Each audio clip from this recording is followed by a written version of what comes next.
अग्निपथ योजना वापस ली जाए, पक्की भर्ती दोबारा से शुरू की जाए। यदि कांग्रेस पार्टी को अवसर मिलेगा देश में तो हम ये पक्की भर्ती दोबारा शुरू कराएंगे, देश की फौज पे जो गौरव था उसको दोबारा बनाएंगे। बदलाव की जरूरत क्यों आई, मैं सरकार से पूछना चाहता हूं। ना तो देश के नौजवान ने मांग करी, ना देश की फौज की तरफ से कोई मांग उठी। तो देश के हमारे general former chief of army staff general MM Naravane ji ने कहा कि ये एकदम से आश्चर्यचकित करने वाला फैसला था।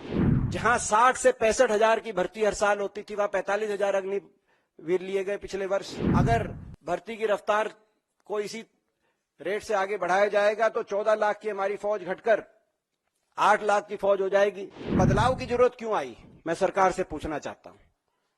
ना तो देश के नौजवान ने मांग करी, वो देश का नौजवान जो सुबह 4-5 बजे उठकर अपने खेत से निकलता है, स्टेडियम में खेत में दंड बैठक करके रेस लगाता है, तैयारी करता है, देशभक्ति का भाव जिसके दिल में कूट कूट के भरा है, ना तो उस नौजवान ने मांग करी, ना देश की फौज की तरफ से कोई मांग उठी। तो देश के हमारे general former chief of army staff general MM Naravane ji ने कहा कि ये एकदम से आश्चर्यचकित करने वाला फैसला था। ना किसी राजनीतिक दल ने यह मांग करी। मैं सवाल पूछना चाहता हूं, ना घोषणा पत्र में था किसी राजनीतिक दल के, ना इतने वर्षों में ये मांग आई कि देश की फौज की चयन प्रक्रिया बदली जाए। जिस फौज पे हमें गर्व था, जिस फौज ने बार बार दुश्मन को का शीर झुकाने का काम किया था, हमेशा हमारे झंडे तिरंगे को ऊंचा रखने का काम किया था, उसकी भर्ती प्रक्रिया बदली जाए। हम सरकार से पूछना चाहते हैं, ये ऐसा फैसला आपने क्यों लिया और इस फैसले के अब दुष्परिणाम देश के सामने आने लगे। पहला दुष्परिणाम, जैसा कि हमने आपत्ति इस पे करी कि 4 साल के बाद बिना पेंशन घर वापस आ जाएगा, तो कहां जाएगा? जिस पर कैलाश विजयवर्गीय जी का बयान आया कि ऐसे नौजवानों को भाजपा कार्यालय के द्वार पे चौकीदार की हम नौकरी देंगे। मैं बता देना चाहता हूं भारतीय जनता पार्टी वालों को, ये देशभक्ति का भाव, आप देश की फौज पे राजनीति करना चाहते हैं, लेकिन देश की फौज में जो नौजवान जाता है जिस देशभक्ति के भाव से, वो आपके कार्यालय के बाहर 4 साल के बाद आकर चौकीदार के भाव बनने के भाव से नहीं वो जाता, वो देश के लिए सर्वोच्च निछावर करने की बात का अपने मन में सोच के जाता है। हमने कहा कि 4 साल बाद क्या होगा, और दुष्परिणाम सामने आए। ये पहले पता था कि बिना पेंशन के वापस आ जाएगा। प्रधानमंत्री जी ने रेवाड़ी में, हरियाणा में आकर 2014 का अपना चुनाव प्रचार का अभियान शुरू किया था और कहा था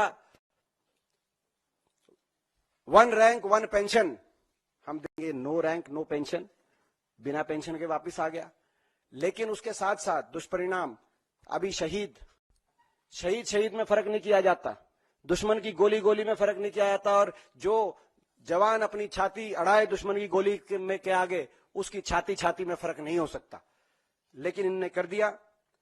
अग्निवीर को शहीद का दर्जा नहीं मिलेगा, पेंशन नहीं मिलेगी जो शहीद होगा अग्निवीर, ग्रेजुएटी नहीं, मेडिकल जो है मेडिकल फैसिलिटीज पे आश्रित पत्नी बच्चे माता पिता को नहीं मिलेगी, कैंटीन फैसिलिटी नहीं मिलेगी, रिटायरमेंट के बाद ग्रेजुएटी नहीं मिलेगी, मेडिकल फैसिलिटीज नहीं मिलेगी, पेंशन नहीं मिलेगी, कैंटीन फैसिलिटी नहीं मिलेगी, पूर्व सैनिक का दर्जा पूर्णतः नहीं मिलेगा, और इस सर्विस के दौरान डियरनेस अलाउंस नहीं मिलेगा, केवल लमसम तनख्वाह मिलेगी, यानी कि कॉन्ट्रेक्चुअल। लमसम तनख्वाह का मतलब यह है कि भाई ये कॉन्ट्रेक्चुअल फौज की मांग कहां से आई, हमारा मानना है ये हमारी मांग है, सरकार जवाब दे। उसके बाद एक और इसमें एक पहलू, देश की फौज को, जो सशक्त हमारी फौज थी, उसमें कैसे क्या असर होगा दूरगामी इसका, उसका दुष्परिणाम सामने आ रहा है। जहां 60 से 65 हजार की भर्ती हर साल होती थी, वहां 45 हजार अग्निवीर लिए गए पिछले वर्ष। अगर भर्ती की रफ्तार को इसी रेट से आगे बढ़ाया जाएगा तो 14 लाख की हमारी फौज घटकर 8 लाख की फौज हो जाएगी 10 वर्ष के अंदर।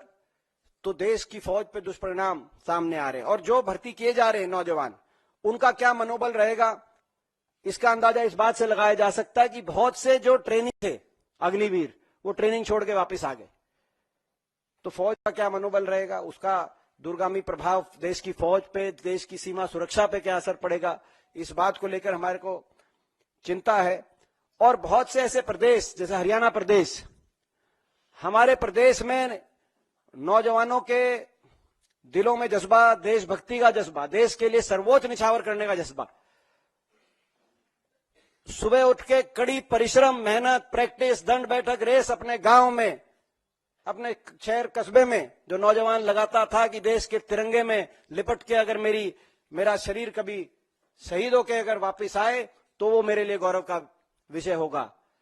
उस देश में, उस प्रदेश हरियाणा जैसे प्रदेश में जहां हर साल आजादी के बाद से 2019 तक 5,500 की हमारी पक्की भर्ती होती थी, आज वो पिछले वर्ष केवल 964 अग्निवीर लिए गए, जिसमें से 722 वापस आ जाएंगे, केवल 210 के करीब पक्के किए जाएंगे। कहां 5,500 की पक्की भर्ती है जैसे हरियाणा जैसे प्रदेश में, और कहां केवल 210 की पक्की भर्ती प्रति वर्ष।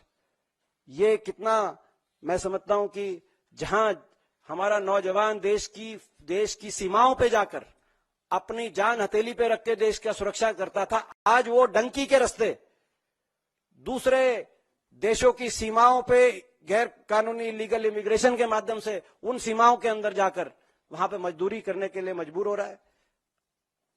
देश में सबसे ज्यादा बेरोजगारी हो गई हरियाणा में, कहीं अपराध की बात आ रही है, तो स्थिति है।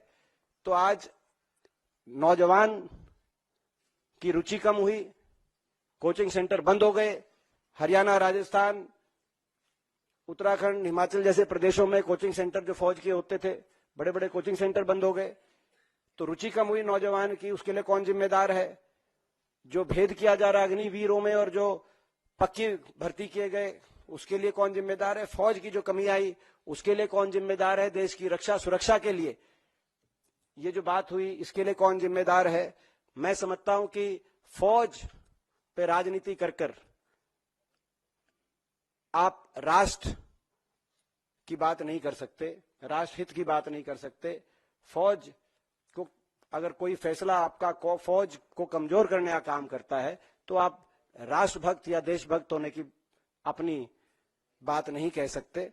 और इसीलिए हमारी मांग है, अग्निपथ योजना वापस ली जाए, पक्की भर्ती दोबारा से शुरू की जाए, और इन 1.5 लाख जो भर्ती के तहत नौजवान भर्ती किए गए थे भारतीय सेना द्वारा, जिनको ज्वाइनिंग नहीं मिली, इनको तुरंत ज्वाइनिंग मिले। इन दोनों मांगों को लेकर कांग्रेस पार्टी संघर्षरत है। हमने राहुल गांधी जी के नेतृत्व में एक जय जवान अभियान कांग्रेस पार्टी ने उसका बिगुल फूंका है, जिसकी गूंज देश के कोने कोने में सुनाई दे रही है, आने वाले समय में और सुनाई देगी। और इस संघर्ष के रास्ते पे हम रहेंगे, और यदि कांग्रेस पार्टी को अवसर मिलेगा देश में, तो हम ये पक्की भर्ती दोबारा शुरू कराएंगे, देश की फौज पे जो गौरव था उसको दोबारा बनाएंगे, और इन 1.5 लाख नौजवानों को भी नियुक्ति फौज में दिलाएंगे।